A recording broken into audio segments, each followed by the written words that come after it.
류 선생의 구속사 천국열차, 유도순 목사님의 신구약 성경 파노라마를 낭독하는 시간입니다. 지금은 욥기 파노라마 21장입니다. 너희가 나를 해하려는 괴울도 아노라.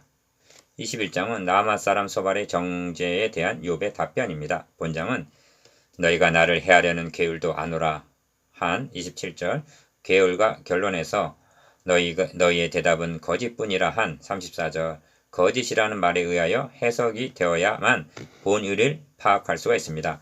나는 너희 악한 괴울에 속지 않는다는 뜻입니다.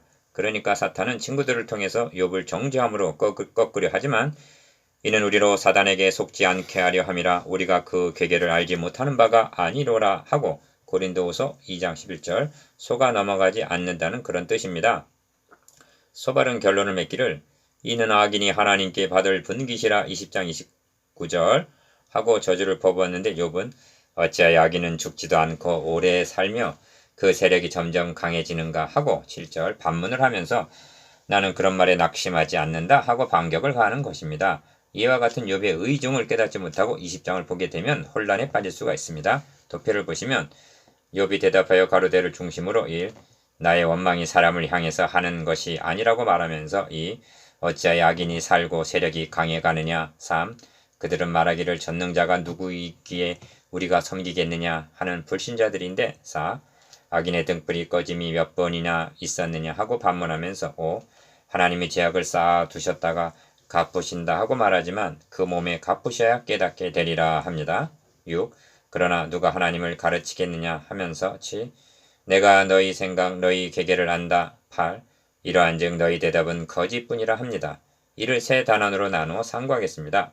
첫째 단원 1절에서 16절 나는 하나님에게 묻고 있다. 둘째 단원 17절에서 26절 누가 능히 하나님을 가르치랴. 셋째 단원 27절에서 34절 나를 해하려는 괴울도 아노라. 주제 너희가 나를 해하려는 괴울도 아노라. 기억 욥은 너희가 나를 해하려는 괴울도 아노라 하고 말하고 있는데 무슨 뜻인가? 괴울이란 말을 계획, 속셈 등으로 번역하고 있는데 이는 교훈적인 의미만을 전달할 뿐 영적인 논리를 드러내지 못하고 있습니다. 괴울이 무엇과 결부되어 있는가를 보십시오. 나를 해하려는 괴울이라고 말합니다. 그렇다면 욥기에 있어서 하나님의 종 욥을 해하려 하는 자는 누군가? 친구들이 아니고 사탄입니다. 지금 사탄은 가까운 친구들을 통해서 10번이나 나를 꾸짖고 나를 학대하고 19장 3절 즉 욥을 정죄했던 것입니다. 왜요? 해하려고 넘어뜨리려고 이것이 괴울 즉 음모입니다. 니은 주의 종들을 무력화시키고 좌절하게 하는 사탄의 괴울이 무엇인지 아십니까? 너는 죄인이다. 자격이 없다. 중단하라. 이에 스가랴 3장 1절 하고 송사하고 정죄하는 것입니다. 사탄이 저를 정죄하고 낙심하게 하고 좌절하게 만들 때 벌떡 일어나게 하고 다시 용기를 준 말씀이 무엇인지 아십니까? 그래 나는 너가 송사하는 대로 죄인이다. 그러나 죄가 더한 곳에 은혜가 더욱 넘쳤나니 하고 로마서 5장 20절 선언한 것입니다. 죄가 나를 공격해 올 때 하나님은 더욱 큰 은혜로 그것을 막아주셨다는 말씀입니다. 하나님께서 구속사역을 어떻게 이루어오셨는가? 죄가 공격해 올 때마다 은혜가 더욱 넘침으로 막아주셨습니다. 에덴에 죄가 침입했습니다. 그러나 하나님은 여자의 후손이라는 은혜로 대항케 하셨습니다. 세상에 죄악이 관영했습니다. 그러나 노아의 8식구라는 의의 후사를 남겨주심으로 막아주셨습니다. 그러므로 이제 그리스도 예수 안에 있는 자에게는 결코 정죄함이 없나니 합니다. 로마서 8장 1절 어찌하여 사도가 이렇게 선언하고 있는가? 구원의 확신을 주기 위해서입니다. 격려하고 용기를 주고 담대하게 하기 위해서입니다. 뒤끝 이것이 의롭다고 여겨주시는 칭의 교리입니다. 제가 욥기를 강의하면서도 의롭담을 강조하는 이유가 여기에 있습니다. 이를 알았기에 루터는 그 교회가 서 있는 교회인가 넘어지는 교회인가는 칭의 교리에 서 있는가 여부를 보면 안다고 말했던 것입니다. 흔히들 욥기의 명제를 어찌하여 의인이 고난을 당하고 악인이 형통하는가 하는 신정론으로 인식하고 있지만 욥기는 보다 본질적인 문제를 다루고 있습니다. 성경은 애당초 의인은 없나니 하나도 없으며 로마서 3장 10절 즉 모든 사람이 하나님 앞에는 전적 타락, 전적 부패한 죄인이라고 단언합니다. 그렇다면 신정론이란 명제는 근원적으로 성립이 되지 않는 이론이 되고 맙니다. 그러면 욥기가 제기하는 보다 본질적인 명제가 무엇인가? 리을 인생이 어떻게 하면 하나님 앞에 의롭다함을 얻을 수가 있는가? 9장 2절, 4장 17절, 15장 14절, 25장 4절 하는 문제입니다. 왜냐하면 의롭다함을 얻어야만 하나님 앞으로 돌아갈 수가 있기 때문입니다. 그러므로 우리의 절박한 문제는 어떻게 의롭다함을 얻을 수가 있는가? 어떻게 하면 하나님과 바른 관계를 회복할 수 있는가? 다시 말하면 누가 심판날에 그의 앞에 설 수가 있는가에 있음을 인식하게 되는 것입니다. 성경은 율법이 할 수 없는 그것을 하나님은 하시나니 하고 로마서 8장 3절 하나님이 해주셨다고 말씀합니다. 어떻게 해주셨는가? 곧 죄를 인하여 자기 아들을 죄 있는 육신의 모양으로 보내어 육신의 죄를 정하사 해주셨다는 것입니다. 이것이 십자가 사건입니다. 인자에 온 것은 자기 목숨을 많은 사람의 대속물로 주려 함이니라 하신 마태복음 20장 28절 구속의 은총인 것입니다. 미음 하나님의 아들 그리스도께서 나의 죄를 인하여 십자가의 중한 고통을 당하신 것을 진정 믿는 자라면 그는 환난을 당할 때 어찌하여 하는 사람들이 아닙니다. 생각건대 현재 권한은 장차 우리에게 나타날 영광과 좋게 비교할 수 없나니 하고 로마서 8장 18절 말하는 자들입니다. 그리고 성경은 믿음의 주요 또 온전케 하시는 이인 예수를 바라보자. 저는 그 앞에 있는 즐거움을 위하여 십자가를 참으사 부끄러움을 개의치 아니하시더니 하나님 보좌 우편에 앉으셨느냐. 히브리서 12장 2절 라고 권면합니다. 비읍 그러므로 욥기의 핵심이 너희를 위하여 번제를 드리라 42장 8절라고 하신 숫송아지와 수양이 흘린 대속의 피에 있다고 한 것입니다. 욥기의 초점이 어디로 모아지고 있으며 제기되었던 문제들이 무엇을 통해서 해결이 되는가를 놓치지 마시기를 바랍니다. 모든 문제들이 번제를 드림으로 일시 해결이 되는 구도입니다.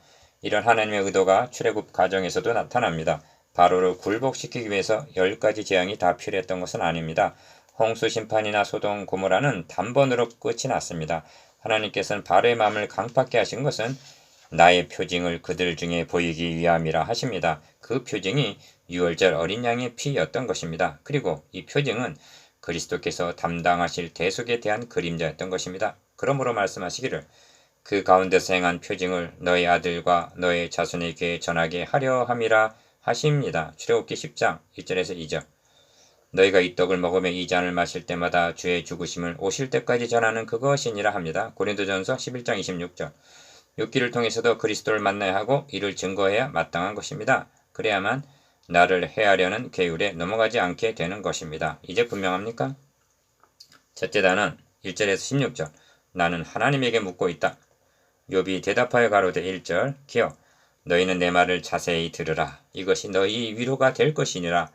나를 용납하여 말하게 하라. 내가 말한 후에 또 조롱할지니라. 1절에서 3절 1. 나의 원망이 사람을 향하여 하는 것이냐 합니다. 4절 상반절 기어 이는 자신이 듣고자 하는 대답은 사람의 말이 아니라 하나님과의 문제라는 뜻입니다. 그래서 내가 어찌 초조하지 아니하겠느냐 하는 것입니다. 4절 하반절 너희는 나를 보아라 놀라라 손으로 입을 가리우라 내가 추억하기만 하여도 답답하고 두려움이 내 몸을 잡는구나. 5절 6절 즉 자신이 당하는 참상을 보라는 것입니다. 이런 일을 당하면서도 하나님께 묻지 않을 수가 있겠느냐는 그런 뜻입니다. 그렇다면 욥이 하나님께 묻고 싶은 말이 무엇인가? 니은 제가 묻고 싶은 점이 있습니다. 욥이 자신을 놓고 하나님과 사탄이 벌인 천상의 결투를 알았다면 욥은 어떻게 반응했을 것 같습니까? 여러분이 욥이라면 어떻게 하셨겠습니까? 여호와의 이름이 찬송을 받으실지니이다. 1장 21절 하는 말만 되풀이했을 것입니다. 그런데 욥은 천상에서 일어난 일을 모르고 있는 것입니다. 그래서 무슨 연고로 나로 더불어 쟁변하시는지 나로 알게 하옵소서 10장 2절 즉 자신이 어째 이런 고난을 당하는지 하나님의 대답을 듣기를 원하고 있는 것입니다. 디귿 그래서 나의 원망이 사람을 향하여 하는 것이냐 4절 아니라는 것입니다. 내가 어째 하나님 발견할 곳을 알고 그리하면 그 보좌 앞에 나아가서 내게 대답하시는 말씀을 내가 알고 내게 이르시는 것을 내가 깨달으리라 하는 것입니다. 23장 3절 5절 달리 표현하면 지금 욥은 하나님께서 자신을 버리신 것을 알고 하나님과의 교제를 갈망하고 있는 것입니다. 비약이라고 말할 것입니다만 욥이 왜 고난을 당하는지 그 이유가 중요한 것이 아닙니다. 이를 통해서 죄가 없으신 하나님의 아들이 어찌하여 십자가의 중한 고난을 받으셨는가? 이 점에 확고해야 한다는 말씀입니다. 이 어찌하여 악인이 살고 수를 누리고 세력이 강하냐 합니다. 7절. 기어 7절 이하의 내용은 악인의 형통을 진술하는 내용인데 이를 통찰력을 가지고 살펴보아야만 합니다. 왜냐하면 이는 욥의 신조가 아니라 친구들에게 대답하는 말이기 때문입니다. 친구들은 공통적으로 보라 죄 없이 망한 자가 누구인가 4장 7절 하나님이 어찌 심판을 굳게 하시겠느냐 8장 3절 즉 너가 죄가 없으면 어찌하여 이런 고난을 당하겠느냐 하고 정죄하였던 것입니다. 니은 그래서 시 자녀가 그들 앞에서 그들과 함께 굳게 서고 자손이 그들의 목전에서 그러하구나. 그 집이 평안하여 두려움이 없고 하나님의 매가 그 위에 임하지 아니하며 그 수소는 영락없이 새끼를 베게 하고 그 암소는 새끼를 낳고 낙태하지 않는구나 하는 것입니다. 8절 10절 이런 뜻입니다. 너희들이 말하는 신상 필벌 인과 응보의 법칙이 철칙이라면 어찌하여 악인이 이처럼 형통할 수가 있느냐는 것입니다. 3. 그러할지라도 그렇게 평안히 살면서도 그들은 하나님께 말하기를 우리를 떠나소서 우리가 주의 도리 알기를 즐겨 하지 아니하나이다. 14절 기어 전능자가 누구기에 우리가 섬기며 우리가 그에게 기도한들 무슨 이익을 얻으랴. 15절 라고 하는 무신론자들이라는 것입니다. 그런데 욥의 진심은 그들의 복록이 그들의 손으로 말미암은 것이 아니니라. 악인의 계획은 나와 판이 하니라 한 말에 나타납니다. 16절 니은 이는 두 마디로 되어 있는데 첫째는 그들이 잘 사는 것은 자기 잘나서가 아니라는 것과 둘째는 악인의 계획 즉 그들의 인생관이나 가치관은 자신과는 전혀 다르다는 것입니다. 이 말은 하나님 없는 부귀영화보다 하나님 있는 고난을 택하겠다는 그런 뜻입니다. 그렇게 산 사람이 있었습니다. 믿음으로 모세는 장성하여 바로의 공주의 아들이라 칭함을 거절하고 도리어 하나님의 백성과 함께 고난받기를 잠시 죄악의 낙을 누리는 것보다 더 좋아하고 그리스도를 위하여 받는 능욕을 예굽의 모든 부하보다 더 큰 재물로 여겼다는 히브리서 11장 24절에서 26절 모세가 그러했습니다. 디귿 친구들의 정죄를 구속사의 넓은 지평으로 보면 어떻게 연결이 되고 있는가? 바울은 그리스도께서 우리를 위하여 저주를 받으셨다 하고 증거합니다. 갈라디아서 3장 13절 왜 저주라는 말을 하고 있는가? 저들이 주님을 십자가에 못 박고는 예수는 하나님께 저주를 받았다 하고 정죄했기 때문입니다. 왜냐하면 성경에 나무에 달린 자는 하나님께 저주를 받았음이라 하고 기록되었기 때문입니다. 신명기 21장 23절 지금 친구들이 욥을 이렇게 정죄하고 있는 것입니다. 리을 바울은 이렇게 말하고 있는 셈입니다. 그래 주님은 저주를 받아서 십자가에 달리셨다. 그러나 잊지는 말아라. 우리가 당할 저주를 대신 받으셨다는 사실을 우리는 욥이 여호와 이름이 찬송을 받으실지니라를 인해서 1장 21절 고난을 당하고 있음을 알고 있습니다. 우리가 보는 바대로 욥은 때로는 어린아이 같이 투정을 부리고 불평을 하지만 결코 하나님을 부인한다든가 배신하고 있지 않다는 점입니다. 그래서 하나님은 욥의 투정을 어리광으로 받아주는 것은 아닌지요. 둘째 단은 17절에서 26절 누가 능히 하나님을 가르치랴. 둘째 단원의 중심점은 하나님이 하시는 일이 이해가 되지 않지만 누가 능히 하나님을 가르칠 수 있느냐는 데 있습니다. 욥의 답답함이 드러나는 대목입니다. 4. 악인의 등불이 꺼짐이나 재앙이 그들에게 임함이나 하나님이 진노하사 그들을 공곡해 하심이나 17절 기어 그들 바람 앞에 검불같이 폭풍에 불려가는 겨같이 되는 일이 몇 번이나 있었느냐 18절 악인이 이처럼 심판을 당하는 것을 본 적이 있느냐 하고 묻고 있습니다. 5. 친구들은 그리고 우리들도 하나님이 그의 죄악을 쌓아두셨다가 그 자손에게 갚으신다 하거니와 19절 그 몸에 갚으셔서 그로 깨닫게 하셔야 할 것이라 19절 기어 자기의 멸망을 자기의 눈으로 보게 하시며 전능자의 진노를 마시게 하셔야 할 것이니라 20절 즉 악인의 살아생전에 벌을 받는 것을 보게 하셔야만 깨닫게 되리라는 것입니다. 니은 그의 달수가 지나면 자기 집에 대하여 무슨 관계가 있겠느냐 21절 즉 악인은 평생을 평안히 살게 하고 자손들에게 재앙을 내리신다면 장본인에게 무슨 소용이 있겠느냐는 것입니다. 6. 그러나 하나님은 높은 자들을 심판하시나니 누가 능히 하나님께 지식을 가리키겠느냐 하고 22절 욥은 불만을 나타내다가도 창조주와 피조물이라는 본질적인 차이를 인식하는 것입니다. 기억 23장에서 26절까지는 이 대목의 결론이라 할 수가 있는데 이 두 부류를 거론합니다. 어떤 사람은 죽도록 기운이 충실하여 평강하며 아니라고 그 그릇에는 젖이 가득하며 그 골수는 윤택하였고 23절에서 24절 어떤 사람은 죽도록 마음에 고통하고 복을 맛보지 못하였어도 이 둘이 일반으로 흙 속에 눕고 그 위에 구더기가 덮이는구나 23절에서 26절 라고 하는데 욥이 이렇게 말하는 의도는 인과응보 사상으로 자신을 질타하는 친구들에게 대한 반박입니다. 이 점이 셋째 단원에 분명히 드러납니다. 셋째 단원 27절에서 34절 나를 해하려는 괴울도 아노라. 셋째 단원은 변론의 두 번째 사이클이 종결되는 부분입니다. 중심점은 친구들의 두 번에 걸쳐 정죄하는 말을 들은 욥이 친구들의 변론을 자신을 해하려는 괴울로 보고 있다는 데 있습니다. 7. 내가 너희의 생각을 알고 너희가 나를 해하려는 괴울도 아노라 합니다. 27절 기억. 이는 놀라운 통찰력입니다. 괴휼이라는 말은 좋게 말하면 계획이고 나쁘게 말하면 음모라는 뜻입니다. 그런데 나를 해하려는 괴울이라고 말한다면 이는 주님께서 베드로의 간함을 들으시고 사단아 내 뒤로 물러가라 너는 나를 넘어지게 하는 자로다 하신과 같은 욥을 넘어지게 하려는 사탄의 계계로 보아야만 할 것입니다. 니은 욥은 이미 16장 3절에서 너가 무엇에 격동이 되어 이같이 대답하는고 하고 배후 세력이 있음을 암시한 바 있습니다.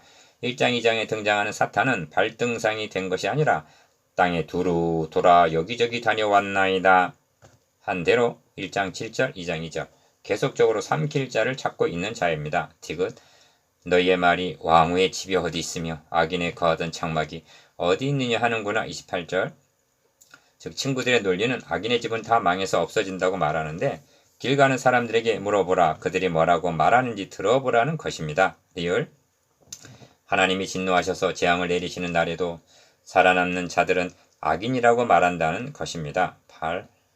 이러한즉 너희의 위로가 헛되지 아니하냐 너희의 대답은 거짓뿐이니라 하고 결론을 내립니다. 34절 거짓뿐이라 한다면 다름 아닌 너희는 거짓 선지자다 하는 말과 같은 것입니다. 다시 말씀드립니다만 21장은 죄 없이 망한 자가 누구인가 하고 정죄하는 친구들을 반박하기 위해서 한 말이라는 사실입니다. 친구들이라고 악인도 평안하고 흥왕한다는 사실을 몰랐겠는가? 그런데도 욥에게 집중포화를 퍼붓고 있는 것은 욥을 해하려는 사탄의 계열이라고 밖에는 달리는 설명할 길이 없는 것입니다.